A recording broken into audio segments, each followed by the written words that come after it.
तो हमारा अगला टॉपिक है टीचर्स। ठीक है, तो टीचर्स में जो है नालंदा विश्वविद्यालय हमने हमारा हेडिंग है और इसमें हम पढ़ रहे हैं अब से लगभग 5 ऊपर के टॉपिक्स हमने पढ़ चुके हैं, जैसे कि यूनिवर्सिटी एंड मोनास्ट्री, ठीक है, चाहे अर्ली हिस्ट्री हो, चाहे लेआउट बिल्डिंग्स हो, लॉजिंग अरेंजमेंट हो, इस प्रकार के और भी जो 5 जो टॉपिक्स थे पहले के, उन सबको हम पढ़ चुके हैं। और अब हम पढ़ रहे हैं टीचर्स टॉपिक। ठीक है, तो टीचर्स की अगर बात करी जाए यहाँ के, तो मैं यहाँ का जो ओवरऑल स्कॉलरशिप या यूँ कहिए कि जो विद्वत्ता थी यहाँ की जो हाई थी, मतलब जैसे कि यदि आप अभी बात करें किसी सामान्य स्कूल की या फिर आप बात करें BHU की, तो जो सामान्य स्कूल है, या फिर आप बात करिए MIT या IIT एक्सेट्रा की, ठीक है, तो इन सब की अगर बात करते हैं तो जो सामान्य स्कूल है उसकी अपेक्षा जो IIT और IIM जैसी संस्थाएं हैं, ये सब यहाँ के स्टूडेंट्स और यहाँ के स्टूडेंट्स क्वालिटी में बढ़िया होंगे, है कि नहीं? इनकी बुद्धिमत्ता अधिक होगी, इनकी बुद्धिमत्ता कम होगी, ऐसा ऑन एन एवरेज अगर देखा जाए तो। ठीक है, तो टीचर्स ठीक इस प्रकार से यहाँ भी नालंदा यूनिवर्सिटी, नालंदा विश्वविद्यालय के छात्र भी, या यूँ कहिए टीचर भी एक हाई स्कॉलरशिप के या उच्च विद्वत्ता के व्यक्ति थे, उच्च विद्वत्ता के व्यक्ति लोग थे। ठीक है, तो यहाँ के अगर मैं कुछ टीचर्स का नाम ले लूँ, जैसे कि प्रभा मित्र हो गए, जिन मित्र हो गए, ठीक है, प्रभा मित्र, जिन मित्र, तार्किकता के लिए जाने जाने वाले, ठीक है। इसके अतिरिक्त चंद्रपाल हो गए, ठीक है, या धर्मपाल हो गए, चंद्रपाल या धर्मपाल। देखिए चंद्रपाल और धर्मपाल, धर्मपाल का तो नाम आप सुने ही होंगे। चंद्रपाल और धर्मपाल यहाँ के चीफ एबॉट, मतलब यहाँ के मुख्य मठाधीश भी रह चुके हैं, मुख्य मठाधीश। ठीक है, जैसे कि होता है ना कि वाइस चांसलर यूनिवर्सिटी का VC या यूनिवर्सिटी का डीन, तो प्रिंसिपल ऐसा कह सकते हैं कि ये प्रिंसिपल एक तरह से मेन प्रिंसिपल जो होता है कि सब कुछ वही देखता है, ठीक उसी प्रकार से मुख्य मठाधीश हैं चंद्रपाल और धर्मपाल, यहाँ के रह चुके हैं। उसके अतिरिक्त शीलभद्र हो गए, ठीक है, या प्रभामित्र, जिन मित्र हो गए। इसके अतिरिक्त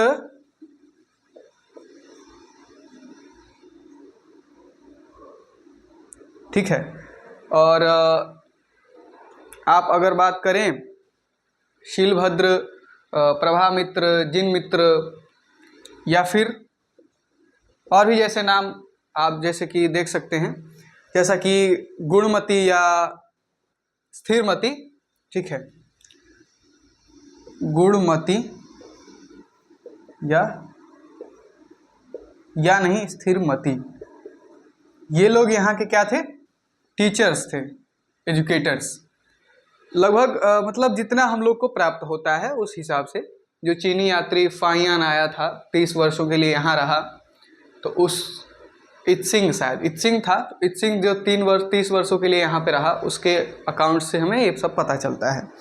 अब हम आगे देखते हैं, तो ये जो टीचर्स हैं ये केवल पढ़ाते नहीं थे, बल्कि किताबें भी लिखते थे, बुक्स, और किताब जो लिखी जा रही थी इनके द्वारा, उन्हें फिर जो फर्दर टीचर्स थे या अन्य टीचर्स, इनसे जो नीचे कैटेगरी के टीचर्स थे, वो सभी स्टूडेंट्स को या मॉन्क्स को या भिक्षुओं को पढ़ाते थे। ठीक है, छात्र जो यहाँ पे पढ़ने वाले थे उन सबको पढ़ाते थे, और बहुत ही रिकॉग्नाइज किया जाता था। फिर इन किताबों को कई प्रकार से फिर कॉपी भी किया जाता था, इनकी प्रतिलिपियां भी तैयार की जाती थी। ठीक है, और इस प्रकार से टीचर्स का कार्य चलता था।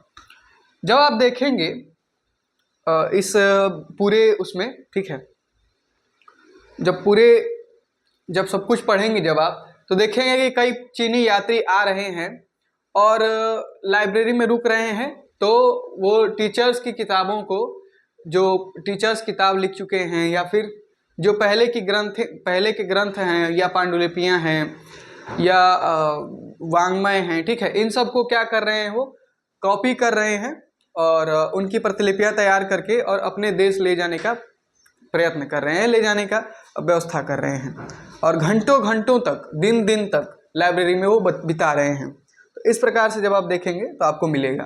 अब आते हैं रश फॉर एडमिशन। इस टॉपिक पर रश फॉर एडमिशन की अगर हम बात करें तो देखिए, इन सबको लिखते रहिए, ठीक है ना।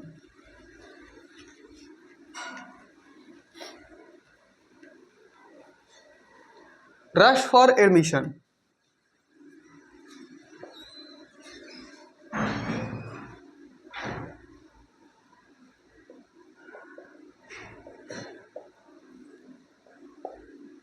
अब भाई यहाँ पे एडमिशन के लिए इतना हुज्जत या भीड़ क्यों थी?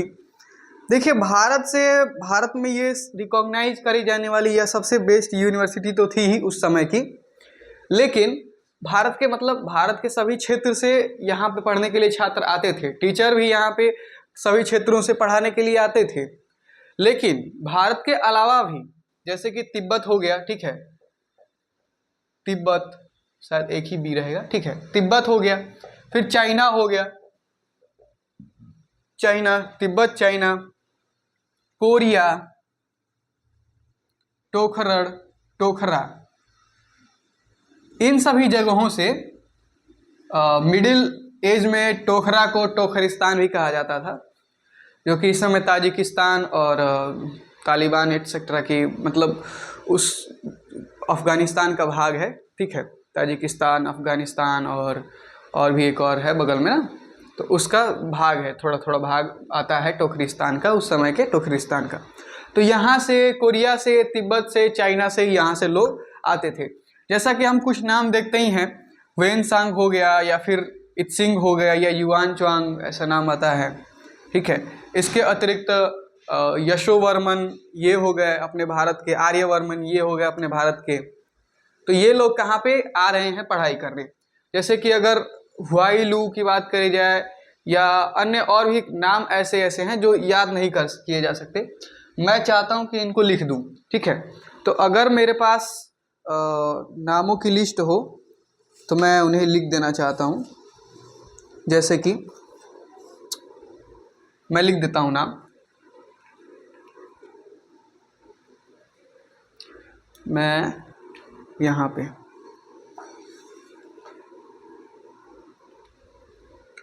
फाहियान,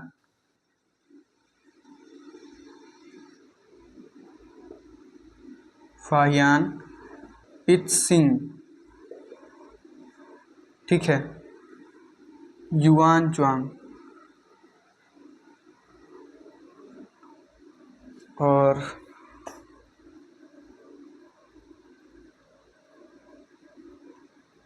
इसके अतिरिक्त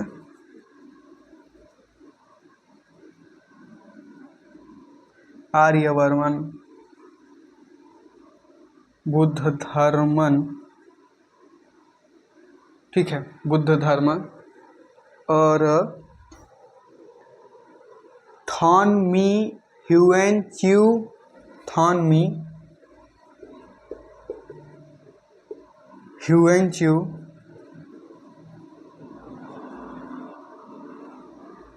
और ताओ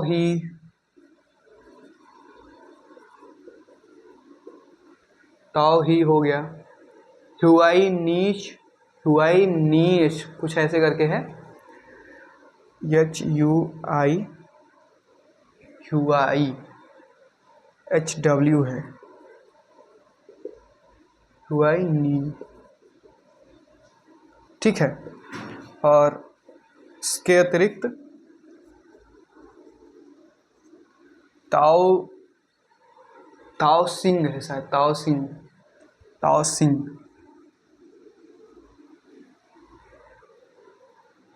टैंग एंड हुआईलू, ठीक है।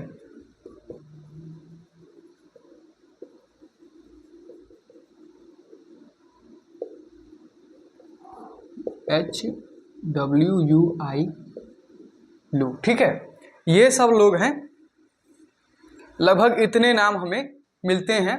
और ये सभी जो है वो जब हमारा 30 युआन चांग जब 30 साल के लिए भारत आया था, युआन चांग जिसको हुएन सांग भी कहते हैं कभी कभी, ठीक है, युआन चांग और हुएन सांग, इसमें मुझे थोड़ा सा दिक्कत होता है कि भाई ये युआन चांग ही हुएन सांग था कि कौन था, थोड़ा सा पढ़ने की आवश्यकता है इस पे मुझे, तो इसको युआन चांग मानिएगा, ठीक है। इत्सिंग भी आया था कुछ समय के लिए यहाँ पर, युआन चांग भी आया था कुछ समय के लिए यहाँ पर। तो युआन चांग दो तरह से लिखता है, एक तो इसका बायोग्राफर लिखता है और एक ये स्वयं भी लिखता है, मतलब एक इसका बायोग्राफर मतलब इसकी बायोग्राफी लिखने वाला एक लिखता है और ये स्वयं भी अकाउंट्स अपने लिखता है। तो इस प्रकार से जब ये स्वयं अपने अकाउंट्स लिखता है तो उसके अकाउंट से ये सब हमें नाम प्राप्त होते हैं। कुछ कुछ नाम इत्सिंग के द्वारा भी लिए जाते हैं, ठीक है। अब हम इसके आगे आते हैं, जैसे कि इत्सिंग के द्वारा चंद्रपाल और धर्मपाल इन सब के नाम लिए जाते हैं। फिर उसके बाद जब हम आते हैं लाइब्रेरी की, ठीक है।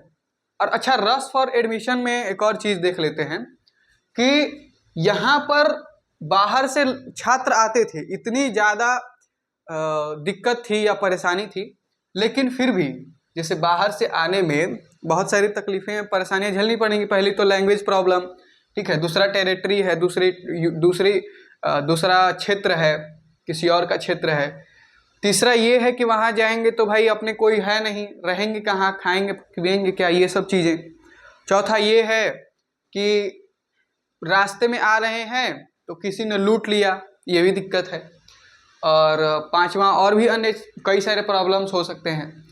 फिर उसके बाद भी जो यहाँ पे पहुँच जाते थे उनका एक बहुत ही एडमिशन टेस्ट होता था, जैसे कि एंट्रेंस होता है ना आजकल एग्ज़ाम्स वगैरह या यूनिवर्सिटीज़ वगैरह में, तो एंट्रेंस टेस्ट जो होता है ठीक उसी आधार पर, उसी तरह से यहाँ भी टेस्ट वगैरह होता था।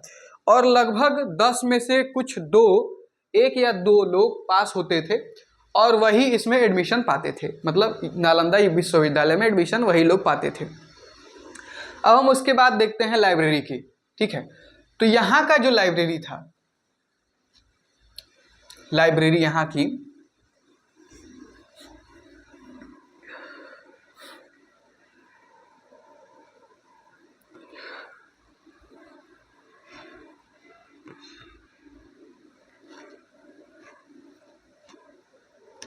अगर हम बात करें लाइब्रेरी की, तो यहाँ की लाइब्रेरी का नाम था, जैसे कि एक मेन लाइब्रेरी थी, लाइब्रेरी का नाम था धर्मगंज, ठीक है, धर्मगंज। इसको मैं हिंदी में लिख दूं तो धर्मगंज ऐसे, ठीक है। ये धर्मगंज जो है वो फर्दर 3 बिल्डिंग्स में विभाजित थी, जिनका मैं नाम अगर सही सही ले पाऊँ तो उसका नाम है रत्नोदधि, एक का नाम है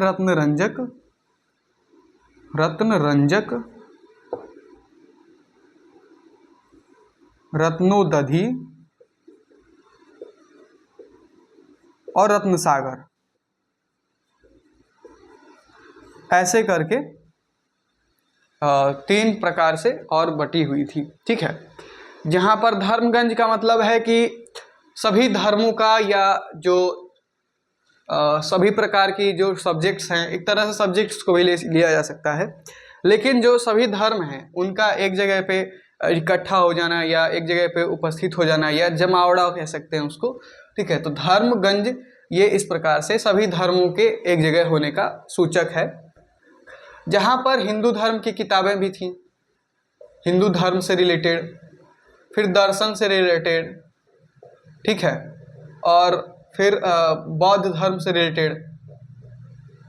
बौद्ध धर्म में भी फर्दर 2 हीनयानी परंपरा और महायानी परंपरा, तो हीनयान वाले भी थे और महायान वाले भी थे, ठीक है। तो इस प्रकार से इसका नाम धर्मगंज था। यहाँ पर जैसा कि मैंने बताया कि जो चीनी यात्री आते थे या फिर जो अन्य तिब्बत से या कोरिया से या फिर टोखरा से, ये सब यहाँ से जो भी छात्र आते थे वो लाइब्रेरी में घंटों बिताया करते थे। क्यों? ताकि वो प्रतिलिपि तैयार कर सकें, जितने भी पांडुलिपियां हैं उन सब की प्रतिलिपियां तैयार करके और वो अपने देश अपने क्षेत्र ले जा करके या तो पढ़ा सकें या फिर उन्हें राजा को सौंप सकें या प्रिजर्व कर सकें, या फिर इस प्रकार से अन्य जो भी कार्य थे फर्दर स्टडीज़ के लिए, या वो सब क्या करते थे, इन प्रतिलिपियों को तैयार करते थे। ठीक है, और वो इस कार्य में दिन दिन भर या घंटों घंटों बिताते थे। फिर उसके बाद हम देखते हैं लाइब्रेरी के बाद देखते हैं लेक्चर्स की। ठीक है, लेक्चर्स की बात करें जब, तो हम देखते हैं कि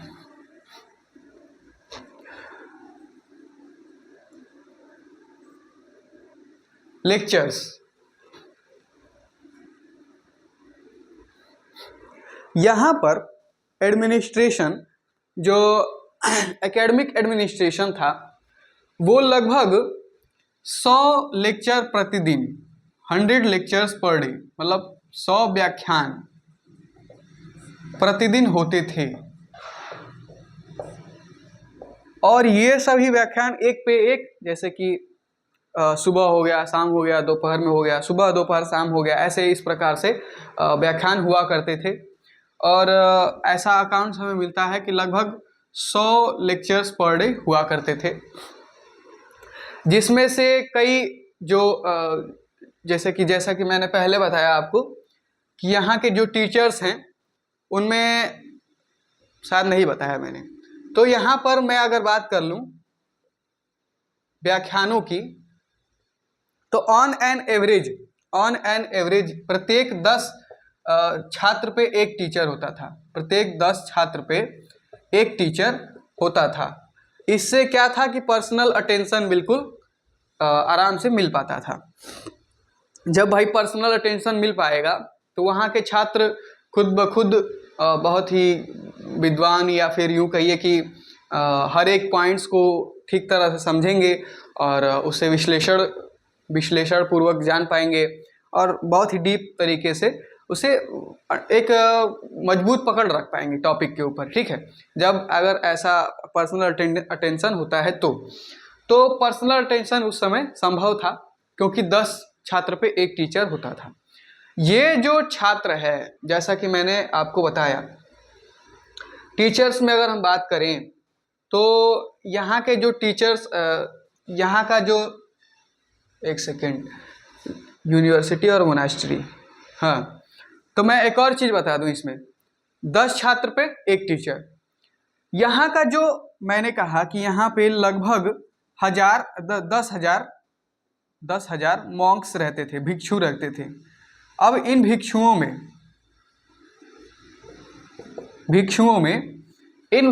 में टीचर्स भी थे और स्टूडेंट्स भी थे।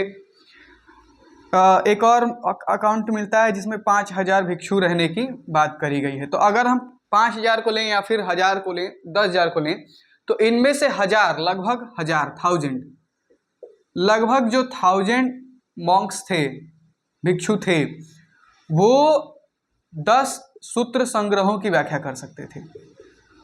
सूत्र संग्रहों की व्याख्या कर सकते थे। सूत्र संग्रह मतलब समझ सकते हैं आप, जैसे कि यदि कोई बुक है जिसमें कई सारे सूत्र लिखे हुए हैं, तो वो सूत्र संग्रह जो है वो एक सूत्र संग्रह कहलाएगा। जैसे कि एक बुक है जिसमें बहुत सारे टाइप के सूत्र या फॉर्मूलाज वगैरह लिखे हुए हैं, श्लोक लिखे हुए हैं, तो वो क्या कहलाएगा? सूत्र संग्रह। तो इसी प्रकार से 10 सूत्र संग्रह, तो मोटी मोटी किताब मान लीजिए कि मोटी मोटी किताब हुई तो 10 सूत्र संग्रह भी वो सब 1,000 लोग लगभग याद रखते थे उसको जवानी, और उसे किसी न किसी को पढ़ा सकते थे। फिर उसके बाद 500 जो भिक्षु थे, 500 भिक्षु, उन्हें लगभग 20 सूत्र संग्रहों का ज्ञान था, और 10 जो वहाँ के भिक्षु थे, 10 भिक्षु, वो लगभग 50,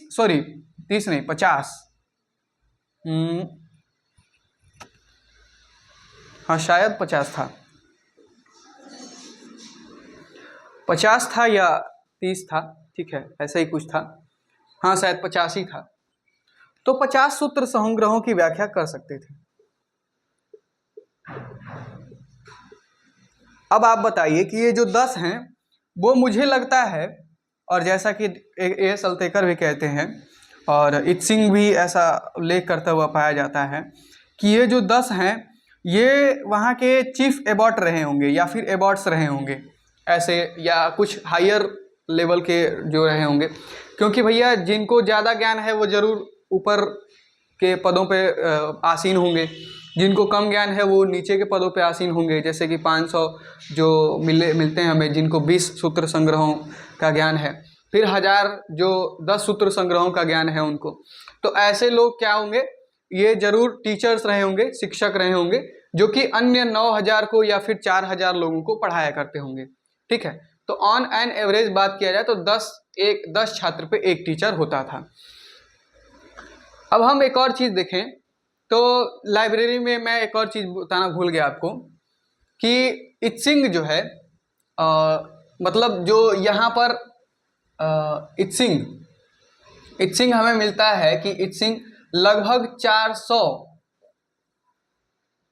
एक सेकेंड वेनसॉन्ग था शायद, वेनसॉन्ग लगभग 400 किताबों की प्रतियां बनवाता है, संस्कृत किताबों की, और उन्हें अपने यहाँ लेके जाता है, जो कि लगभग 5 लाख सूत्रों को धारण किए हुए थी। ठीक है, अगर टोटल को मिलाए तो लगभग 5 लाख सूत्रों का एक संग्रह था।